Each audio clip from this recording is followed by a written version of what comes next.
ಭಾಳ ದೇವಸ್ಥಾನಗಳು ಸಂಘ ಸಂಸ್ಥೆಗಳೆಲ್ಲ ಬಿಡಿಯಲ್ಲಿ ಅವರೆಲ್ಲ ಸೈಟ್ಗಳನ್ನು ತೆಗೆದುಕೊಂಡಿದ್ರು. ಅವ್ರಿಗೆ ಒನ್ ಟೈಮ್ ಟ್ಯಾಕ್ಸ್ ಬೆನಿಫಿಟನ್ನು ಇದನ್ನು ಇಂಟ್ರೆಸ್ಟ್ ಬೆನಿಫಿಟನ್ನು ಕೊಟ್ಟಿದ್ದೇವೆ.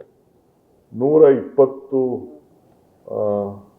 ದಿನ ಒಳಗಡೆ ಅವರೆಲ್ಲ ಏನೇನು ಕಟ್ಟಬೇಕೋ ಎಲ್ಲ ಕಟ್ಟಿದ್ರೆ ಒನ್ ಟೈಮ್ ಫೆಸಿಲಿಟೀಸ್ನ ಅವ್ರಿಗೆ ಬೆನಿಫಿಟನ್ನು ಬಿಡಿಯಲ್ಲಿ ಯಾರು ಡಿಫಾಲ್ಟರ್ಸ್ ಆಗಿದ್ರು ಅಂಥವ್ರು ಇಂಟ್ರೆಸ್ಟ್ ವೇವರನ್ನು ಮಾಡಿದ್ದೇವೆ.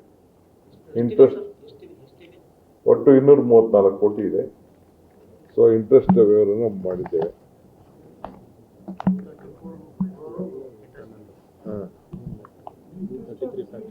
ಟನಲ್ ವಿಚಾರ ಕೂಡ ಚೀಫ್ ಮಿನಿಸ್ಟರ್ಗೆ ಟೆಂಡರ್ ಕರಿಬೇಕು ಅಂತ ತೀರ್ಮಾನ ಮಾಡಿದ್ದೇವೆ. 2 ವಿಚಾರ ಇದೆ, ಹೈಬ್ರಿಡ್ ಮಾಡಬೇಕಾ ಇಲ್ಲ ಅಂತಂದರೆ ಬೂಟ್ ಹ್ಯಾನಲ್ ಮಾಡಬೇಕಾ ಅಂತೇಳಿ.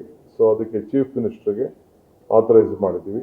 ನಾನು ಚೀಫ್ ಮಿನಿಸ್ಟರ್ ಕೂತ್ಕೊಂಡು ಅದನ್ನು ಟೆಕ್ನಿಕಲ್ ಆಗಿ ತೀರ್ಮಾನ ಮಾಡಿ ಅದನ್ನು ಕೂಡ ಟೆಂಡರ್ ಕರೀಲಿಕ್ಕೆ global tender, it will be global tender ಮಾಡಲಿಕ್ಕೆ ತೀರ್ಮಾನ ಮಾಡಿದ್ದೇವೆ. ಒಟ್ಟು 17,780 ಕೋಟಿ ರೂಪಾಯಿ. ಆಮೇಲೆ ಮೆಟ್ರೋ ವಿಚಾರ ಒಂದು ಬೃಹತ್ ತೆಗೆದುಕೊಂಡಿದ್ದೇವೆ. ಒಟ್ಟು ಎಸ್ಟಿಮೇಟ್ ಕಾಸ್ಟು ಥರ್ಡ್ ಸ್ಟೇಜ್ಗೆ 40,425 ಕೋಟಿ ರೂಪಾಯಿ ವೆಚ್ಚದ ಅನುಮತಿಯನ್ನು ಕೊಟ್ಟಿದ್ದೇವೆ ಥರ್ಡ್ ಸ್ಟೇಜ್ಗೆ. ಅದು ಟೆಂಡರ್ ಕೂಡ ನಾವು ಪ್ರಾರಂಭವನ್ನು ಬೆಂಗಳೂರು ನಗರಕ್ಕೆ ಸಂಬಂಧಪಟ್ಟಂತೆ ನಾವು ಮಾಡ್ತಾ ಇದ್ದೇವೆ. 40,425 ಕೋಟಿ ರೂಪಾಯಿ.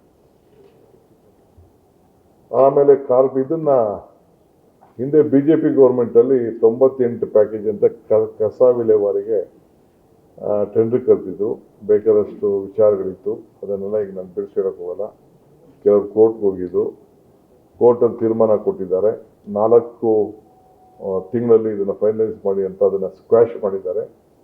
ನಾವು ಪ್ರತಿ ಕ್ಷೇತ್ರದಲ್ಲೂ ಒಂದೊಂದು ಕ್ಷೇತ್ರಕ್ಕೆ ಒಂದೊಂದು ಪ್ಯಾಕೇಜ್ ಅಂತ ಮಾಡಿ, ಕೆಲವು ದೊಡ್ಡ ಕ್ಷೇತ್ರಕ್ಕೆ 2 ಈ ಥರ ಮಾಡಿ ಒಟ್ಟು 33 ಪ್ಯಾಕೇಜಲ್ಲಿ ಬರೀ ಟ್ರಾನ್ಸ್ಪೋರ್ಟೇಷನ್, ನಮ್ಮ ಟ್ರಾನ್ಸ್ಪೋರ್ಟೇಷನ್ ಸೆಂಟ್ರಿಗೆ ತೆಗೆದು ಹಾಕುವಂಥದ್ದು. ಅಲ್ಲಿಂದ ಬೇರೆ ಕಡೆ ನಾವು ಏನು 2 ಪ್ಯಾಕೇಜ್ 2 ಜಾಗದಲ್ಲಿ ಮಾಡಬೇಕು ಅಂತಿದ್ದೀವಿ, ಆ ಜಾಗಕ್ಕೆ ಶಿಫ್ಟ್ ಮಾಡಲಿಕ್ಕೆ. ಸೊ ಈಗ 33 ಪ್ಯಾಕೇಜ್ ಮಾಡಿ ಅದನ್ನು ಟೆಂಡರ್ ಕೂಡಲೇ ಕರೀತಾ ಇದ್ದೀವಿ. 4,791 ಕೋಟಿ ರೂಪಾಯಿ ವೆಚ್ಚದಲ್ಲಿ ಆ ಯೋಜನೆ ನಡೀತಾ ಇದೆ, ಕಸ ವಿಲೇವಾರಿದು. ಅದನ್ನು ಕೂಡ ನಾವು ಮಾಡ್ತಾ ಇದ್ದೀವಿ. Garbage collection and transportation 7 years. ನಾನು 5 ವರ್ಷ ಮಾಡಬೇಕು ಅಂತ ನನ್ನ ಆಸೆ ಇತ್ತು. ಬಟ್ ವೆಹಿಕಲ್ದು ಪೊಸಿಷನ್ನು, ವೆಹಿಕಲ್ಗೆ ಸ್ಟ್ರೆಂತು ಅವರು 7 ಇಯರ್ಸ್ ಅಂತ ನಿಗದಿ ಮಾಡಿದ್ದಾರೆ. ಅದಕ್ಕೆ 7 ಇಯರ್ಸ್ ಟೆಂಡರ್ನ ಕರೀತಾರೆ.